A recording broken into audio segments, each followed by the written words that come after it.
spend a lot of time and energy protecting. So for instance, for somebody whose phones are very valuable, you'd have your screen cover, you'd guard it, you don't want it to drop on the floor, and all of that. For some people, it might be their car, because the attention that they pay to their car.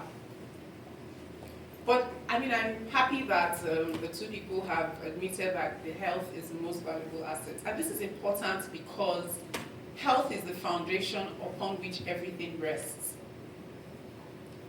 You can have a lot of goals, career goals, financial goals, even marital goals. But if you do not have good health, you can't manage or achieve any of these things. My name is Dr. Kigali Moshodunke. I'm a general surgeon. As a general surgeon, what I do is that I operate on conditions of the neck, the breast, and the intestine from the stomach to the anus. So in my practice as a general surgeon, a lot of my patients are people who have conditions, whether they have a goiter, the swelling on the anterior part of the neck, or they have lumps in their breast, or they have breast cancer, or they have symptoms in their intestines. Maybe they are passing blood in their stool. And because of the environment where we are, or maybe perhaps it's because of where I work in a government hospital, most of these people come when they are very sick. And by the time, and the thing about sickness, any sickness generally is that when you're presenting very late, the options of treatment become limited. You take out some of those options. And something that is very important in life, if you even talk to a lot of people who are billionaires, one thing that they talk about is they love the fact that they have options. So when you have an illness or a sickness and it is picked on time, it's picked on time, you have a larger, you have more options available for treatment. And that's why when Mr. Fatai, so because these are the kind of people that I see most of the time in the hospital. So when Mr. Fatai said, Dr. Hawa, would you be able to give a health talk in Rwanda? I was very excited because I was like, okay, we'll be in Rwanda, it'll be a different place, I'll be with other professionals, people who are experts in their respective fields, people from different walks of life. It'll be interesting to talk about health. But then again, I was conflicted because I was like, what am I going to talk about? Am I going to tell them, I don't know, am I going to turn into another doctor and say, oh, don't eat this, don't eat that, don't smoke, don't take alcohol? Won't that be boring? Because I'm sure that you're all used to hearing that. Or should I talk about the common conditions that I see often? But then again, I said, if I start talking about those things that I see commonly, like cancer, I don't want to create fear, panic, and gloom in the room. I mean, see, we've had an amazing day. We've had beautiful lectures, we've done exercises, we've talked about soft skills like emotional intelligence, we've talked about communication, we have eaten, we have gisted with His Excellency. So in the end, I decided that, you know what, health is our most valuable asset. It can never be too much. I'll talk about the common things that you probably have heard a lot of times, and then I will also add something on some of these common conditions that I tend to see, which is cancer. And the goal is not to make anybody afraid or sad, It's just to remind us to take care of ourselves. And I'll try and make it as simple and as easy to understand, and also not too gloomy. So help me God.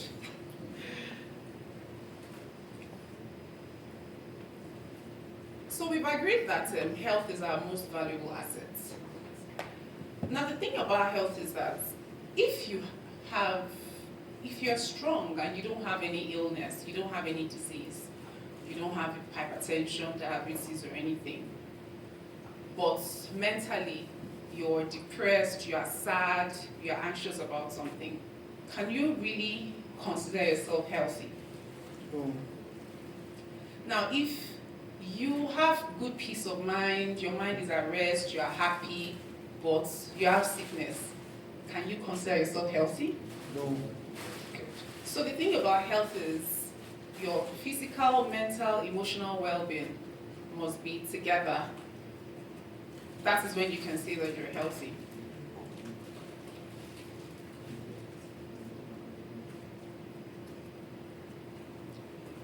So a lot of people, in order for you to take care of your health, you need to see your health as a bank account. So I'm sure everybody here has a bank account. We use OPay as an example. If you have an OPay account or any bank account, you put money inside, that's deposit. So that the day that you need money, you can remove some money. It is what you put inside that you'll be able to remove. So if you don't put anything there, the day that you're here, you need money, you want to marry another wife, or you want to marry a beautiful Rwandese woman, and they're asking, are you seeing our minds? and you need money, where will you find the money? The same way, look at your health that way. It's what you put in that you get. And some of the things that are good, that help to increase the deposits in that your health bank accounts, things like good sleep. Studies have said at least 8 hours of sleep, but that varies from person to person. For me, I like 7 to 8 hours of sleep for me to be refreshed. For some other person, maybe 6 hours and they're refreshed. Exercises, heavy lifting, weight training. Studies have also said that if you do exercises regularly, you improve your heart function. Then, if you also lift weights, you don't have to become a bodybuilder, but if you lift weights, it can help to increase your muscle mass, and that will also help to improve your health. So things like diabetes, you're pushing them further away when you have muscle mass. Healthy food, that's something else that helps to add to that's another way you can deposit into your health bank account. Processed foods should be far away from us. Things like sausages. I know that we like sausages, but there's moderation. You can't have sausages today, have sausages tomorrow, have sausages next tomorrow. Studies have found that processed foods increase the risk of cancer. So if you have to eat them, try and make it in moderation. Managing stress. We've agreed that if you are physically strong and fit, but you don't have peace of mind, you're anxious, you're not really healthy. And those things on the long run have effects on your body. So it's important to have loved ones that you can call and debrief or distress to. Now, some of the things that take away from your health bank account. I have a question. Okay, we need to ask Mr. Sobi if you can ask a question at this point. But if we... I think it's best after the... It's after the... Yes. Okay, thank you.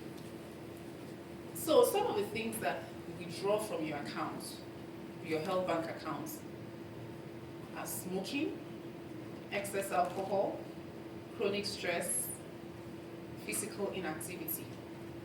People who tend to sit for long periods without doing exercises, they have a higher risk of having a lot of chronic conditions like hypertension, diabetes, mellitus. There are also even physical inactivity it contributes minimally to development of some cancers, but very minimally. So without health, you can't enjoy your success or the financial success that you think you have. Now, there are certain things, I'm sure that everybody here, we all have phones, right? And we all know our phone numbers. We all know our ages. But there are certain things that we should know, certain numbers that every adult should know, that I'm sure that a lot of us don't know. So when I'm talking, I'm not attacking everybody because I'm also guilty of some of these things. So we're all together. So if you think about your car when you're driving, your car has a dashboard. The dashboard sort of gives you information about what's happening in your car engine. So for instance, if your petrol is running low, when you look at your dashboard, you will know that petrol is going low, I need to buy petrol. If you're saying check engine, you may not know what's happening. You know that, I need to check my engine, something is low, something is going on. If your tire is flat and you need to pump it, it'll tell you on your dashboard. So that's how you should see some of these figures. They can serve as like a dashboard to your health. So things like blood pressure. As an adult, you should have an idea of what your blood pressure is and check regularly, because, and part of the problem is that for people who have hypertension, diabetes, in the beginning, they can seem very fit, even when their figures are not normal. And then by the time that they are coming down with symptoms, a lot of damage has happened. So that's why it's important to know your blood pressure. The thing about blood pressure when it's not well controlled or is not controlled at all is that it can cause damage in a lot of organs. In the brain, stroke. In the heart, it makes the heart overwork, heart attack. The kidneys can also suffer. Diabetes also has effects on practically all the organs. And sometimes for someone that has diabetes, by the time that they do not know for a long time, and one day they fall down or they sustain a very minor injury on the leg and it refuses to heal. And then by the time we start testing, we find that, sugar level is high. Weight is also another important thing for us to also know. And the thing about weight is that it's not really an absolute thing, because for every height, there's a range of weight that is appropriate for you. So a tall person would be healthy if the person is bigger than someone who is short. So the weight is important. Another very important index, which a lot of people don't often pay attention to, is the waist circumference. And the thing about the waist is that, so when you look at your body, when you pinch your skin, there's the fat that is directly under your skin, which is the fat that you can tell that, I have fat here. And that's often what you target when you're trying to lose weight or when you're doing your exercises. But then there's also another kind of fat that is even more important and more dangerous. And that's the one that is inside your tummy. Something like this. So for a person who has more fat than they should, the fat is coating all the organs, and you open the abdomen, all the intestines covered in fat. And studies have told us that people who have we call it the visceral fat, people who have high level or high percentage of visceral fat, they have a higher chance of having diabetes and hypertension. And this is the kind of fat that can only be, or usually addressed with exercises.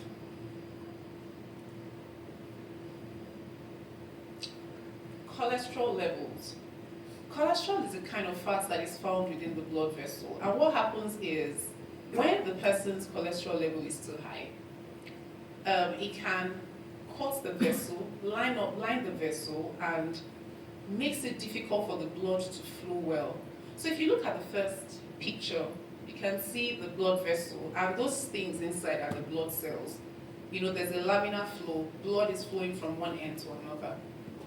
Now if you look at the second slide, you can see the yellow coating, the yellow coating on the interior of the vessel. And you can see that it's causing significant narrowing of the lumen. When this happens, we call it atherosclerosis. It reduces the lumen, the space that is available for the blood to flow. So blood that is just flowing straight there's now turbulence. The same way, when we're coming here, at first the plane was very smooth. Then later, there was the part where it seemed like it was vibrating, there was some turbulence. So imagine if you have that kind of turbulence and it's sustained and is now severe, there'll be a problem. So that's what this does. It creates turbulence of blood flow within the vessel. And eventually, if there's complete narrowing, you won't have enough blood supply to the part that is supposed to be supplying. Also, when there's turbulence, it's going to cause more damage to the vessel that is supposed to that vessel itself. Now, the problem is, most of us do not check these numbers or do not bother to check the dashboard of our health. And these are some of the excuses we have. I don't have time. I feel fine. I'm too young. I'll check it later. Work comes first. But it's important that you remember that we're all a sickness away from poverty. No matter how much money that you have, it takes one sickness to wipe off that wealth. And that's why it's important that we pay attention to our health, You check these indices that you should check, and as much as possible, if anything is going to start, you're able to pick it in time. Of course, sometimes some of these things are not exactly up to us. For instance, you have an OPay account, you pay money in, you withdraw money when you need money. Or God forbid, if OPay should decide to have problem and they shut down, that one is not within your control. But whatever is within your control, it's important that you make efforts to take care of it. As modern people in 2027, no, in 2026, these are some of the things that we face. Stress. The economy is tough, so we're working long hours, we're burnt out.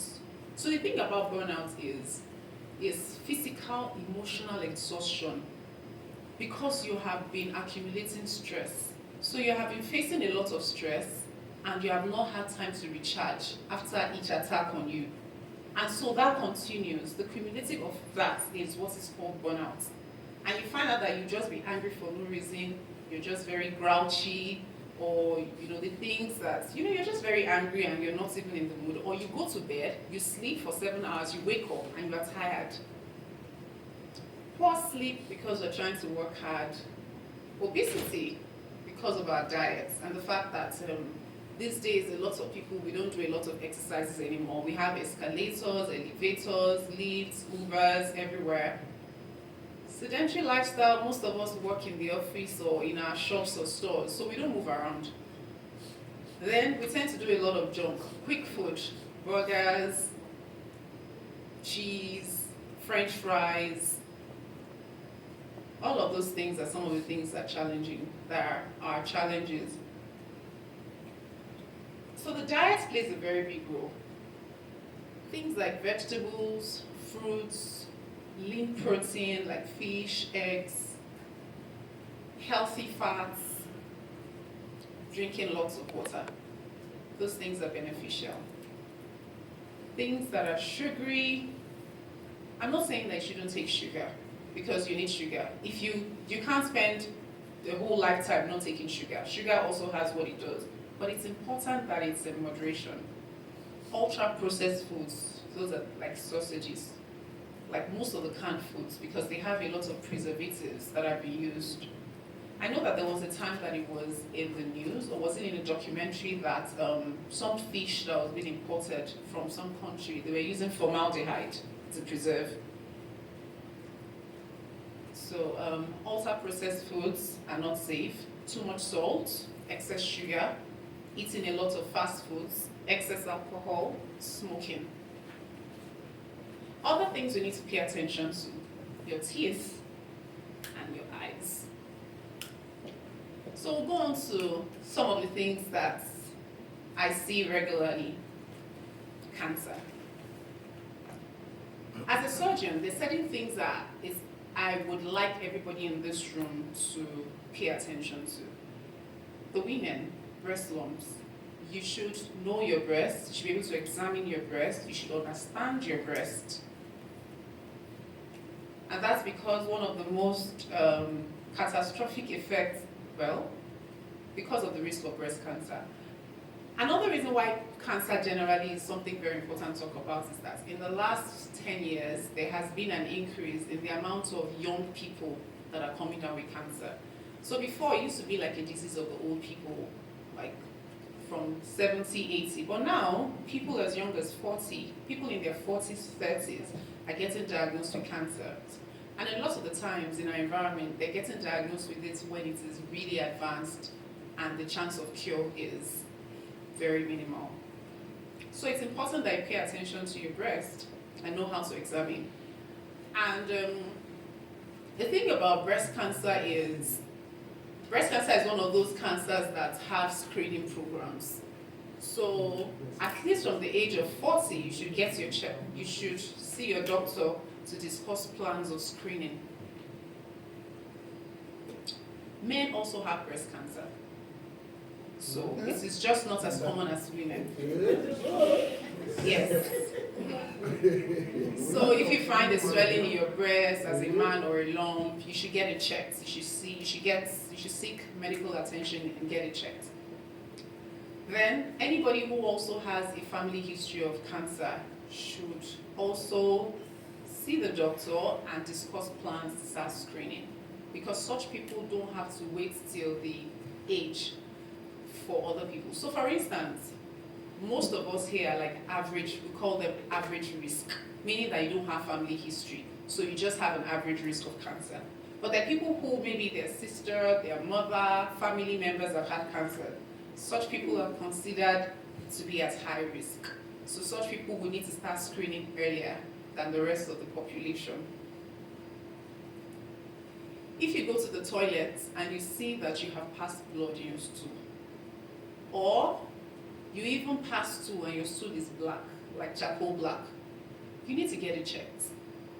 It may not be anything serious. It could be so for somebody who is having passing black stool, like charcoal, we call it tarry stool, like tar. It could be something as benign as mild as an ulcer to something as significant, as sinister as cancer. So if you have black stool, you need to get it checked.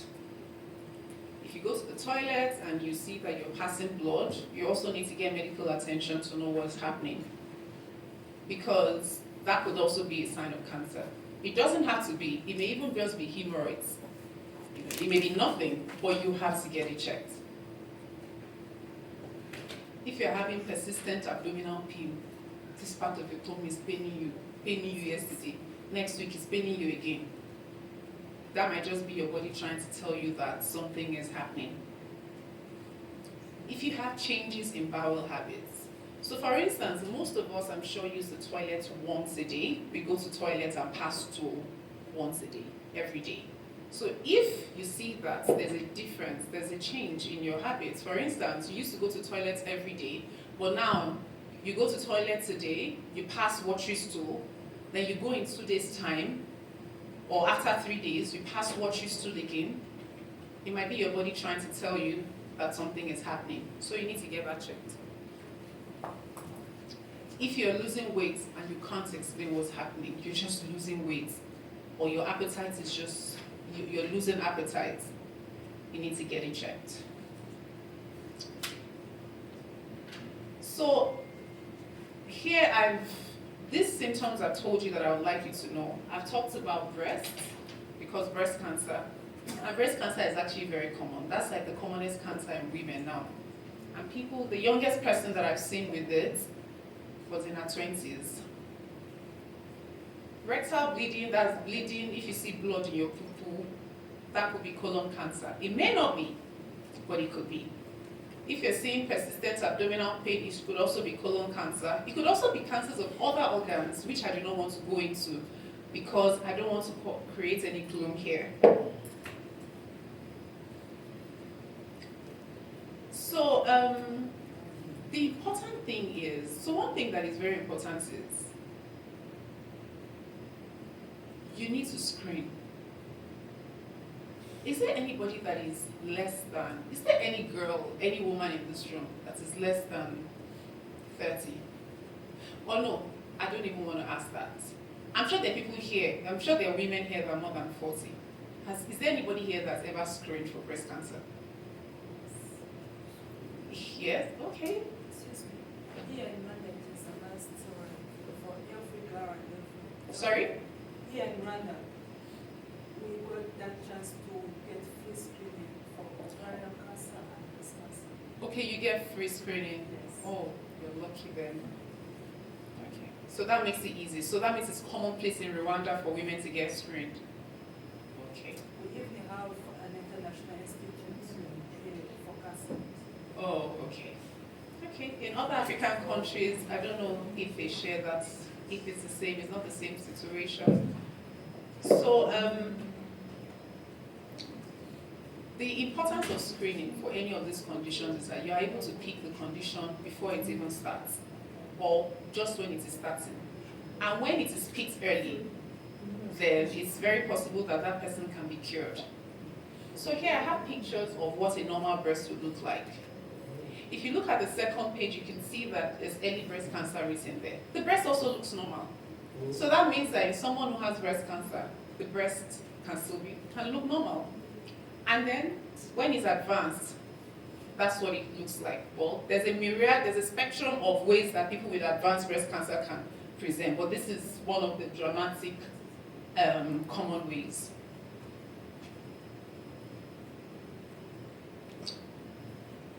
So it's important for every woman to know how to examine the breast, but I would just, okay, so, sorry. So one of the ways, well, using the flat of the palm, but I think that's beyond the scope of this discussion. Let me not go into that.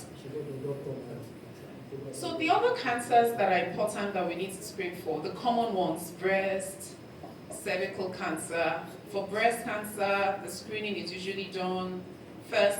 Every woman must know how to examine her own breast. And to examine your breast, you use the flat of your palm to palpate the breast, to rub the breast.